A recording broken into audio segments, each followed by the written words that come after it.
Կաթողիկոս Փիլիպոս Աղբակեցին վախճանվել էր 1655 թվականին եւ ամփոփվել Սուրբ Հռիփսիմե եկեղեցում տարածքում եւ այս կաթողիկոսի մահվանից հետո շարունակում է Առաքել Դավրիժեցին իր երկասիրության շարադրանքը մինչև 1662 թվական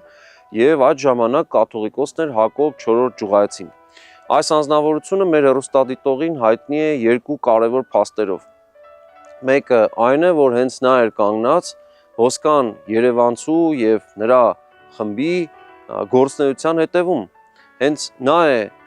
կազմակերպել, որպիսի հանգանակություններ կատարվեն եւ ի նպաստ հայ տպագրության այս խումբը մեկնի Ամստերդամ, ձեռք բերի տպագրական սարքավորումներ եւ արդեն լիովին ինքնուրույն փաստորեն հայկական տառեր ստեղծվեն տպագրական իբրև սարքերի առանձին մասեր եւ այդպիսով կազմակերպվի հայկական տպագրություն Ամստերդամում։ Տպարանը հիմնվում է 1660 թվականին եւ այս տպարանում է լույս տեսնում օրինակ հայերեն առաջին Աստվածաշունչը, տպագիր Աստվածաշունչը 1666-68 թվականներին։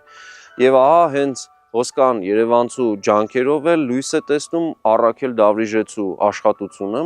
1669 թվականին, այսինքն Առաքել Դավրիժեցին դեռևս ողջ էր, երբ որ լույս է տեսնում նրա աշխատությունը։ Այս առումով նա հայ պատմագրության մեջ բացառիկ հեղինակ է, առաջին պատմիչն է, որի կենդանության օրոք լույս է տեսել նրա աշխատությունը։ Եվ նրա կողմից, նրա ձեռքով գրված այդ ինքնագիր օրինակը Մատյանի պահպանվում է հենց Ամստերդամում։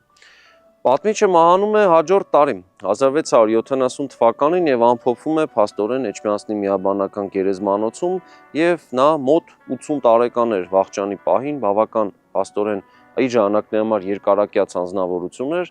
եւ իհարկե նրա փաստորեն ժառանգությունն է մնում հենց այս աշխատությունը։ Նախագծի գլխավոր գործընկերն է Converse բանկը, ֆինանսական աշխարհի ձեր հուսալի գործընկերը։